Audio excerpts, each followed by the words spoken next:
Bonjour et bienvenue dans Discussion entre amis, le podcast qui se nourrit de vos vies.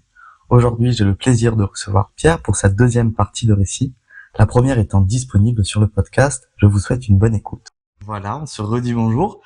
Tu sais, on avait parlé un petit peu la semaine dernière, on avait un petit peu parlé de comment ça se passe quand un élève est pas forcément bon ou un élève qui a pas forcément la fibre musicale. Comment on gère la remise en question en tant que prof et à quel moment on se dit, là, je vais me remettre en question parce que... Oui, alors, des fois, on se remet en question parce qu'on n'arrive pas à atteindre un but pédagogique. On n'arrive pas à amener l'élève à un résultat. Je pense que c'est toujours un peu... C'est souvent 50-50, je pense. C'est-à-dire, il y a une grosse part du prof, sa méthode pédagogique, ses chemins pour détourner pour arriver à venir à l'élève. Et après, je pense aussi qu'il y a des élèves en difficulté. Hein.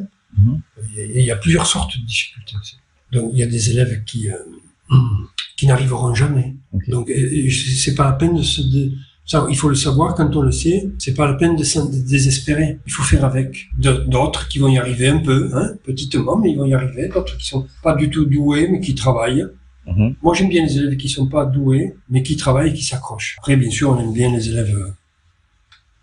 élèves qui sont doués, mais il y a des élèves doués qui ne travaillent pas, donc ça c'est... Ouais, ça, au final, tu reviens au même niveau. Tu as beau être doué, il y a peut-être 5% de disponibilité, de dons, de facilité. Il y a 95% de travail. Ouais. Donc il faut quand même... c'est le travail, là. Répéter le geste sans arrêt tous les jours. Il faut pas se désespérer du fait qu'on n'y arrive pas, je pense. Ouais, c'est surtout ça que dur, c'est ça, je pense. Parce qu'il y a des gens, ils n'acceptent pas, des profs. Ou des gens qui transmettent. Mais des fois, la transmission n'est pas possible. Le résultat, l'exécution de l'idée, du but pédagogique n'est pas possible. Un élève qui n'a pas du tout les sens rythmiques va faire des petits progrès, mais il n'y arrivera jamais. Il n'arrivera pas à avoir le feeling. Qu'est-ce que tu veux faire sans feeling? Ouais. Ça revient à ce qu'on a dit en fait la semaine dernière avec les parents qui essayent un petit peu de pousser, qui n'acceptent pas l'échec de leur enfant. En fait, il faut accepter l'échec et accepter que des fois, tu n'y arriveras pas, même surtout que des fois, l'échec, c'est parce que le gamin n'est plus intéressé par ce qu'il fait. Soit parce que le prof ne l'intéresse pas non plus, le prof n'arrive pas non plus à l'intéresser. Soit parce que fondamentalement, il n'est pas intéressé, puis il a envie d'aller jouer au foot, quoi. Alors là, j'ai une question, tu vois, tu parles un petit peu de fait que l'élève soit intéressé. C'est ma prochaine question, c'est, tu sais, ce podcast, il est un petit peu guidé par la passion, j'ai l'impression. Tous les invités que j'ai fait, il y a eu beaucoup de passion, c'était métier passion, des voyages, etc. Et en fait, est-ce qu'on voit vraiment la différence entre un élève qui a de la passion, qui a la passion de l'instrument ou de la musique, et un élève qui n'en a pas du tout, qui est là parce qu'il a été mis ici? Ah ben oui, mais ceci, il y a des mondes intergalactiques entre les deux élèves. Ok. Ouais. Bien sûr. Un élève qui a la passion, alors dans les élèves qui a la passion, comme je disais tout à l'heure, il y en a qui sont doués.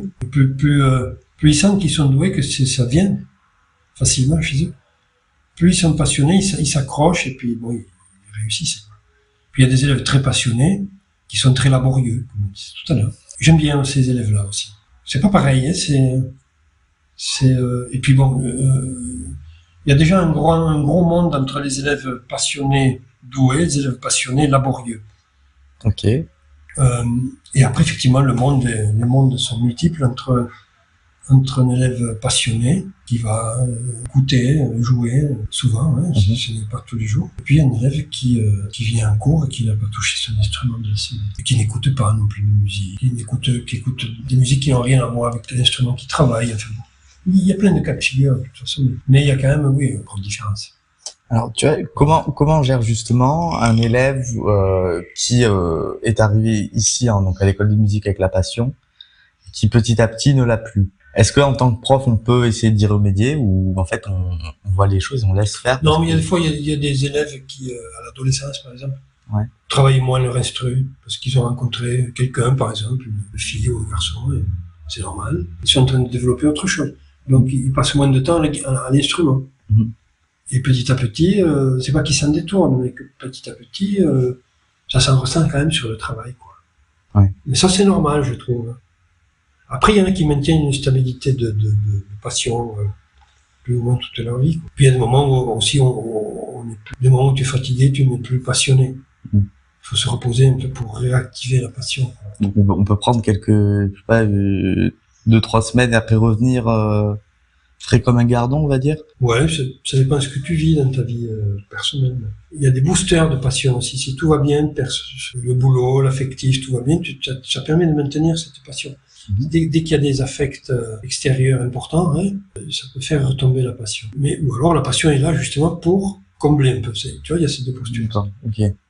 On peut se jeter à corps perdu parce qu'on est en manque ailleurs. Hein, voilà. Donc il y a tous ces petits cas de figure, si tu veux, voilà, qui sont très intéressants. Et c'est ce côté humain qui m'intéresse chez les élèves. Alors je ne peux pas en parler d'une manière très personnelle avec eux. Mais de temps en temps, quand ils peuvent livrer des éléments qui me font comprendre qu'en ce moment ils sont pas passionnés ou moins assidus. C'est de l'humain, quoi. Ouais. En fait, les élèves se confient à toi, donc du coup, ça ouvre aussi une autre place Voilà, moi, une autre facette. C'est ça. Oui, c'est le rapport humain, c'est la guitare, c'est un prétexte. Okay. Sérieux, quand même, il faut travailler. Hein. Oui, non, oui. Mais c'est pas que ça. D'accord. C'est comme le médecin qui s'intéresserait qu'à la maladie et non pas au malade. Il faut s'intéresser au malade, poser des questions qui n'ont rien à voir avec sa pathologie.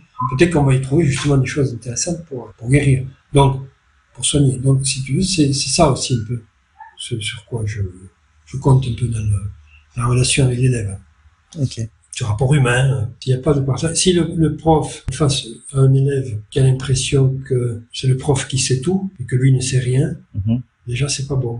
Il faut partager ensemble et puis on avance ensemble. Et on ne donne pas l'impression à l'élève que soi-même on est la science infuse. C'est beau comme Oh, non, c'est normal, hein. Non, mais ça fait une belle. Comme un guide, tu vois. Toi, tu es un guide pour les élèves. Il y a des élèves qui peuvent trouver. Nous, on est là pour donner des ruses qui pourraient passer des années à trouver. On est là pour leur donner rapidement, puisqu'à nous, on nous les a transmises, ces ruses-là, et donc ça va plus vite. Et voilà, et puis et l'élève, lui, dans la manière qu'il a d'être devant toi, il t'apporte aussi. Sans lui, tu peux rien faire. Hein, donc, c'est un échange, voilà, c'est un échange. C'est un échange et c'est aussi un travail dans l'immédiat, mais en même temps un travail pour plus tard, en fait.